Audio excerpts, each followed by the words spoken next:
আসসালামু আলাইকুম বন্ধুরা, সকলে কেমন আছেন? আল্লাহর রহমতে আলহামদুলিল্লাহ আমি অনেক ভালো আছি।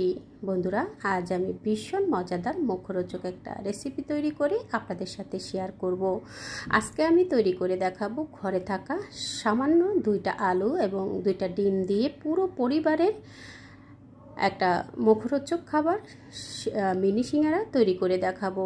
মিনি সিঙ্গারা কম বেশি সকলেই তৈরি করে থাকেন। আমি যেভাবে খুব সহজ পদ্ধতিতে ঝটপট এই মিনি সিঙ্গারাটা তৈরি করি সেই রেসিপিটাই আজ আপনাদের সাথে শেয়ার করব। আশা করছি পুরো রেসিপিটার সঙ্গেই থাকবেন, সুন্দর কমেন্টস করে সাপোর্ট করবেন। মিনি সিঙ্গারা তৈরি করার জন্য প্রথমে আমি উপরের কোটিংটা তৈরি করে নেব। উপরের কোটিংটা তৈরি করার জন্য আমি এখানে 2 কাপ পরিমাণ ময়দা নিয়েছি। বন্ধুরা, আপনারা চাইলে আটা দিয়েও তৈরি করতে পারবেন, তবে ময়দা দিয়ে করলে অনেক বেশি খাস্তা হবে। স্বাদ মতো লবণ দিয়ে দিলাম। এখন আমি এখানে দিয়ে দেব 1 চা চামচ চিনি। একটু চিনি দেওয়ার চেষ্টা করবেন, এতে করে সিঙ্গারাটা খেতে অনেক বেশি ভালো লাগবে। 1 চা চামচ আমি এখানে কালো জিরা দিয়ে দেব। কালো জিরাটাকে এইভাবে একটু হাতে ঘষে নেব, এতে করে খুব সুন্দর একটা ফ্লেভার ছড়াবে। সিঙ্গারাতে একটু কালো জিরার ফ্লেভার থাকলে খেতে কিন্তু ভীষণ ভালো লাগে। এখন আমি উপকরণগুলো হাতে একটু ভালোভাবে শুকনো উপকরণগুলোকে মেখে নিয়ে এরপর আমি এখানে 2 টেবিল চামচ সয়াবিন তেল দিয়ে দেব। আমি এখানে 1 টেবিল চামচ দিয়ে একটু ভালোভাবে মেখে নিয়ে পরবর্তীতে আরও 1 টেবিল চামচ সয়াবিন তেল আমি এখানে দিয়ে দিলাম। দিয়ে ভালোভাবে হাতে ময়দার সাথে তেলটাকে মেখে নেব, এতে করে যখন আমরা সিঙ্গারাটা তৈরি করব সিঙ্গারাটা অনেক বেশি খাস্তা হবে, খেতে ভীষণ ভালো লাগবে। বন্ধুরা, খুব ভালোভাবে ময়দার সাথে তেলটাকে এভাবে করে মেখে নিলে সিঙ্গারাটা ভালো থাকবে, অনেক সময় পর্যন্ত মুচমুচে থাকবে। দেখুন, এভাবে করে ভালোভাবে মেখে নিয়ে আমি একটু মুঠো করে দেখব দলা হয়ে থাকবে এবং হাত দিয়ে একটু সামান্য টাচ করলেই কিন্তু মুঠোটা ভেঙে যাবে। ঠিক এই পর্যায়ে চলে আসার পরে আমি রুম টেম্পারেচারে থাকা পানি দিয়ে অল্প পানি দিয়ে আমি একটা ডো তৈরি করে নেব। খুব বেশি শক্তও না এবং খুব বেশি নরমও না। আমরা যে রুটি পরোটা খাই ঠিক সেরকম করেই কিন্তু ডোটা তৈরি করে নেব। তো বন্ধুরা, অল্প পানি দিয়ে আমি ডোটা তৈরি করে নিচ্ছি।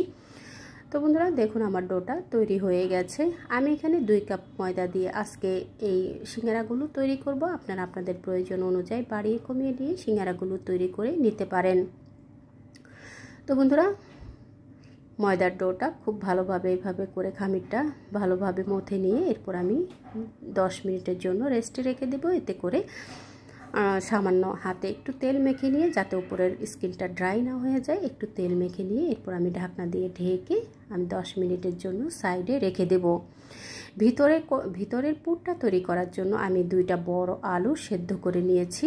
বন্ধুরা, আলুটাকে ছোট টুকরো করে কেটে আমি সেদ্ধ করে নিয়ে উপরে খোসাটা ছাড়িয়ে নিয়েছি। আপনারা আপনাদের প্রয়োজন অনুযায়ী কিন্তু বাড়িয়ে কমিয়ে নিয়ে নিতে পারেন। তবে এই 2টা আলু এবং 2টা ডিম দিয়েই কিন্তু পুরো পরিবারের 2 বেলা আপনারা বিকেলের নাস্তা খাওয়ার জন্য সুন্দরভাবে তৈরি হয়ে যাবে পুর। তো বন্ধুরা, আমি এখানে বড় 2টা আলু এভাবে করে নিয়েছি, ম্যাশারটা দিয়ে একটু ম্যাশ করে নিয়ে এরপর আমি এখানে 2টা ডিম সেদ্ধ করে নিয়েছি। বন্ধুরা, আলু এবং ডিম সেদ্ধ করা আমি দেখাইনি, যেহেতু আলু এবং ডিম সেদ্ধ করা সকলেই তৈরি করতে পারেন, সেদ্ধ করতে পারেন। তো আমি আর ভিডিওটা অনেক বড় হয়ে যাবে, যার কারণে আলু এবং ডিমটা সেদ্ধ করা আমি এখানে দেখাইনি। তো বন্ধুরা, আলু এবং ডিমটাকে এভাবে করে ডিমটাকে আমি একটু ম্যাশ করে একটু গ্রেট করে নিয়েছি এবং এখানে আমি দিয়ে দিলাম 2টা পেঁয়াজ কুচি, কিছু কাঁচামরিচ কুচি আর দিয়ে দিলাম ধনিয়া পাতা কুচি, স্বাদ মতো লবণ দিয়ে দিলাম আর কিছুটা সরিষার তেল দিয়েছি। বন্ধুরা, আপনারা চাইলে এখানে স্বাদে ম্যাজিক মশলা ব্যবহার করতে পারেন, তবে আমার হাতের কাছে না থাকায় আমি সেটা স্কিপ করেছি। তো আমরা যেরকম আলু ভর্তা তৈরি করি ঠিক সেভাবে করেই কিন্তু ভর্তাটা তৈরি করে নিতে হবে, ভিতরের পুরটা। তো বন্ধুরা, দেখুন আমি সুন্দরভাবে সবগুলো উপকরণ দিয়ে ঝালটা কিন্তু আপনারা আপনাদের টেস্ট বুঝে ব্যবহার করবেন। এখানে চাইলে আপনারা চিলি ফ্লেক্স ব্যবহার করতে পারেন, তবে ছোট বাচ্চারা খেলে একটু ঝালটা কম দিলেই কিন্তু ভালো হয়। আর যদি আপনারা ঝাল খেতে পছন্দ করেন সেক্ষেত্রে আপনারা এখানে কিছুটা চিলি ফ্লেক্স দিয়ে দিবেন। আমি কাঁচামরিচের ঝালটা এখানে ব্যবহার করেছি। করে পুরটাকে আমি তৈরি করে নিয়ে সাইডে রেখে দিয়ে এখন আমি যে আগের থেকেই ময়দার ডোটা তৈরি করে রেখেছিলাম সেটা দিয়ে এখন আমি বড় করে একটা রুটি তৈরি করে নেব। বড় করে একটা রুটি তৈরি করার জন্য আমি বড় করে একটা লিচি কেটে নিয়েছি। এখন আমি বড় সাইজের একটা রুটি তৈরি করে নেব। আমার একটা রুটি দিয়ে কিন্তু 8টা সিঙ্গারা তৈরি করে নিতে পারবো। আপনারা চাইলে 6টাও করে নিতে পারেন, তবে আপনাদের পছন্দ অনুযায়ী আমি 8টা সিঙ্গারা তৈরি করে নেব এক একটা রুটি থেকে। তো একটু বড় সাইজ করে রুটিটা বেলে নিয়েছি। আমরা যে রেগুলার রুটি পরোটা খাই ঠিক সেরকম করে বেলে নিয়ে বা তার থেকে একটু মোটা করে রুটিটা বেলে নিতে হবে। বন্ধুরা পুরুত্বটা দেখে বুঝে নেবেন আমি কিভাবে রুটিটা তৈরি করে নিচ্ছি। একটু বড় সাইজের রুটি তৈরি করে নিয়ে বন্ধুরা দেখুন, খুব বেশি ভারীও না খুব বেশি পাতলাও না, ঠিক এরকম একটা রুটি তৈরি করে নিয়েছি। এখন আমি একটা পিৎজা কাটার দিয়ে আমি 8 ভাগে ভাগ করে নেব। আপনারা আপনাদের পছন্দ অনুযায়ী সাইজ করে কিন্তু ভাগ করে এই সিঙ্গারাগুলো তৈরি করে নিতে পারেন। তো আমি এক একটা রুটি থেকে 8টা সিঙ্গারা তৈরি করব, তো আমি 8 ভাগেই ভাগ করে নিচ্ছি। এভাবে ভাগ করে নিয়ে ভেতরে যে আমরা আগের থেকেই পুর তৈরি করে রেখেছিলাম আলু এবং ডিমের, সেই আলু এবং ডিমের পুরটাকে আমি এভাবে একটু ছোট ছোট বলের মতো করে তৈরি করে সাথে দিয়ে দেব। তার আগে দেখতে ভালো লাগার জন্য আমি এখানে পিৎজা কাটারটা দিয়ে এভাবে করে একটু ডিজাইন করে দিচ্ছি। বন্ধুরা এটা দেখে বুঝে নেবেন আমি কিভাবে করে নিচ্ছি। এইভাবে করে নিলে যখন আমরা সিঙ্গারার ভাঁজটা দেব তখন দেখতে ভীষণ ভালো লাগবে। যে কোনো খাবার দেখতে ভালো লাগলে সেটা খেতেও কিন্তু ভালো লাগে। তো একটু আকর্ষণীয় করার জন্য আমি এভাবে করে পিৎজা কাটারটা দিয়ে একটু দাগ দাগ করে এভাবে করে একটু দাগ করে দিচ্ছি। এতে করে দেখতে ভালো লাগবে যখন আমরা সিঙ্গারাটা তৈরি করে ভাঁজটা তৈরি করব। তো বন্ধুরা সবগুলো ভাগকে আমি এভাবে করে একটু করে নিয়ে এরপর আমি এখন আগের থেকে তৈরি করে রাখা ভেতরের পুরটা এখানে দিয়ে দেব। বন্ধুরা আপনারা চাইলে পুরের ভিতরে মাংসও দিতে পারেন, চিকেন কিংবা বিফ যে কোনো মাংস দিয়েও কিন্তু আপনারা তৈরি করে নিতে পারেন। তবে আমি আজকে একেবারেই সাদামাটা সাধারণভাবে তৈরি করে দেখাবো, যাতে করে সবাই বিকেলের নাস্তার জন্য যে কোনো সময় এই সিঙ্গারাগুলো তৈরি করে নিতে পারে। আমি জাস্ট শুধু 2টা আলু এবং 2টা ডিম দিয়ে আজকে এই ভেতরে পুরটা তৈরি করে দেখিয়েছি। তো বন্ধুরা আপনারা একটু ভাঁজটা দেখে বুঝে নেবেন আমি কিভাবে ভাঁজটা করে নিচ্ছি। এভাবে করে আপনারা সিঙ্গারাগুলো তৈরি করে বিকেলের নাস্তার জন্য প্রিয়জনকে এভাবে উপহার দিতে পারেন। বিকেলে চায়ের আড্ডায় আপনারা চাইলে এই ধরনের মজার মজার মুখরোচক রেসিপি তৈরি করে খুব সহজে ঝটপট কিন্তু আপনারা চা বসিয়ে দিয়েও কিন্তু এই রেসিপিটা তৈরি করে নিতে পারেন। তো বন্ধুরা দেখুন একইভাবে আমি সবগুলো সিঙ্গারা তৈরি করে নিচ্ছি। সিঙ্গারার ভাঁজটা আপনারা একটু দেখে বুঝে নেবেন। এভাবে করে ভাঁজটা দিয়ে এরপর আমি মুখটাকে সিল করে দেব, দিয়ে সবগুলো সিঙ্গারা আমি এভাবে করে তৈরি করে নেব। মিনি সিঙ্গারা সাধারণত একটু দেখতে আকর্ষণীয় লাগে, কিউট কিউট লাগে, ছোট ছোট সিঙ্গারা দেখতে খুব ভালো লাগে। তো আপনারা চাইলে এভাবে তৈরি করে প্রিয়জনকে উপহার দিতে পারেন। চায়ের আড্ডায় এরকম মজার মজার খাবার থাকলে বাচ্চারা কিন্তু ভীষণ পছন্দ করে, বড় থেকে ছোট সকলেই এই খাবারটা খেতে পারবে। এখানে আপনারা যদি ছোট বাচ্চারা ঝাল খেতে না পারে সেক্ষেত্রে আপনারা আপনাদের পছন্দ মতো ঝালটা অ্যাড করে দেবেন। একইভাবে আমি সবগুলো সিঙ্গারা তৈরি করে নিচ্ছি।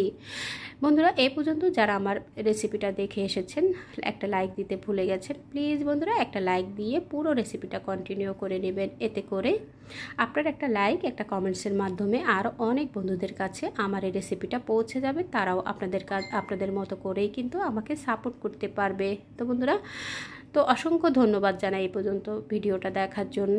তো বন্ধুরা সম্পূর্ণ ভিডিওটা দেখার জন্য অনেক অনেক ধন্যবাদ জানাবো। তো বন্ধুরা দেখুন সুন্দরভাবে আমি সবগুলো সিঙ্গারা এভাবে করে তৈরি করে নিচ্ছি। আপনাদের যদি ভালো লেগে থাকে একবার হলো ট্রাই করবেন এবং আমার এই সিঙ্গারা মিনি সিঙ্গারা রেসিপিটা আপনাদের কাছে কেমন লাগলো কমেন্টস করে জানাবেন। এভাবে তৈরি করে নিয়ে আমি 1 ঘন্টা ডিপ ফ্রিজে রেখে দেব। আমি আমার যতগুলো প্রয়োজন ততগুলো রেখে আমি বাকিগুলো এভাবে 1 ঘন্টার জন্য ডিপ ফ্রিজে রেখে এরপর আমি এয়ারটাইট বক্সে ভরে যখন একটু শক্ত হয়ে আসবে তখন এয়ারটাইট বক্সে ভরে আমি ফ্রোজেন করব। যখন আমার প্রয়োজন তখন আমি বের করে নিয়ে সিঙ্গারাগুলো ভেজে নেব। তো বন্ধুরা আমার বাকিগুলো আমি ভেজে নিচ্ছি। চুলায় একটা প্যান বসিয়ে দিয়ে তেলটা একটু গরম করে নিয়ে আমি সয়াবিন তেল দিয়েছি। তেলটা একটু গরম করে নিয়ে খুব বেশি গরম না, হালকা কিছুটা গরম হয়ে আসলে আমি সিঙ্গারাগুলো দিয়েছি। যতগুলো প্যানে ধরে ঠিক সেই অনুযায়ী সিঙ্গারাগুলো দিয়ে এরপর আমি কিছুক্ষণ প্যানের হ্যান্ডেলটা ধরে একটু নাড়িয়ে দিয়ে এরপর যখন এক পিঠ সুন্দরভাবে ভাজা হয়ে যাবে তারপর আমি অপর পিঠ উল্টে দিচ্ছি। এভাবে করে আমি সিঙ্গারাগুলো এপিঠ ওপিঠ একটু মুচমুচে করে ভেজে নেব। চুলার আঁচটা মিডিয়াম লোতে রেখে যদি সিঙ্গারাগুলো ভেজে নিই তাহলে সিঙ্গারাগুলো কিন্তু অনেক বেশি খাস্তা হবে। একটু ধৈর্য ধরে সিঙ্গারাগুলোকে ভেজে নিতে হবে, এতে করে সিঙ্গারাগুলো অনেক সময় পর্যন্ত খাস্তা থাকবে, অনেক সময় পর্যন্ত মুচমুচে থাকবে। খেতে ভীষণ ভালো লাগবে। তো বন্ধুরা সব সাইডে বারবার উল্টে পাল্টে আমি সিঙ্গারাগুলোকে গোল্ডেন ব্রাউন কালার করে ভেজে নেব। বন্ধুরা এই পর্যায়ে এসে আমি সিঙ্গারাগুলো তুলে নিচ্ছি, কারণ এই হালকা গোল্ডেন ব্রাউন কালার হয়ে যাওয়ার পরে তুলে নেওয়ার পরেও কিন্তু রান্নার কুকের প্রসেসটা চলতে থাকবে। যেহেতু এটা তেলে ভাজা জিনিস, এটা কিন্তু তুলে নেওয়ার পরেও কিন্তু অনেকটা সময় পর্যন্ত কুক হতে থাকে। তো এভাবে করে আমি আমার প্রয়োজন অনুযায়ী, যতগুলো প্রয়োজন সেই অনুযায়ী আমি সিঙ্গারাগুলো তুলে এভাবে করে একটা টিস্যুতে তুলে নিচ্ছি। এতে করে অতিরিক্ত তেল থাকলে তেলটা সোপ করে নেবে। তো বন্ধুরা দেখুন সুন্দরভাবে তৈরি হয়ে গেল আমার মিনি সিঙ্গারা। আপনারাও তৈরি করবেন, প্রিয়জনকে এরকম মজার মজার নিত্য নতুন রেসিপি তৈরি করে প্রিয়জনকে উপহার দিবেন। আমি আমার প্রয়োজন অনুযায়ী আরও কিছু ভেজে নিচ্ছি এবং যেগুলো অতিরিক্ত ছিল সেগুলো আমি ফ্রোজেন করে রেখেছি 1 ঘন্টা রেখে। এরপর আমি সেগুলোকে এয়ারটাইট বক্সে ভরে রেখে দেবো। দেখুন বন্ধুরা সুন্দরভাবে আমার তৈরি হয়ে গেল মিনি সিঙ্গারা। এই মিনি সিঙ্গারা কিন্তু এক একজন 3-4টা করে খাবে। তো আপনাদের কাছে কেমন লাগলো আমার এই আজকের এই রেসিপিটা? যদি ভালো লেগে থাকে প্লিজ বন্ধুরা আপনারা আপনাদের টাইম লাইনে শেয়ার করে দিবেন। আমার রেসিপিটা ভালো লেগে থাকলে একবার হলো ট্রাই করবেন, কেমন হলো কমেন্টস করে জানাবেন। আপনাদের লাইকস এবং কমেন্টস আমার নিত্য নতুন রেসিপি তৈরি করতে অনেক উৎসাহ দেয়। দেখা হবে পরবর্তী কোনো রেসিপির সঙ্গে। সে পর্যন্ত সকলের সুস্থতা কামনা করছি। ভালো থাকবেন, সুস্থ থাকবেন, নিরাপদে থাকবেন। আমার ও আমার পরিবারের জন্য দোয়া করবেন। পরবর্তী রেসিপি দেখার জন্য সবাইকে আমন্ত্রণ রইল। দেখা হবে পরবর্তী কোনো রেসিপিতে। সেই পর্যন্ত সকলের সুস্থতা কামনা করছি। আল্লাহ হাফেজ।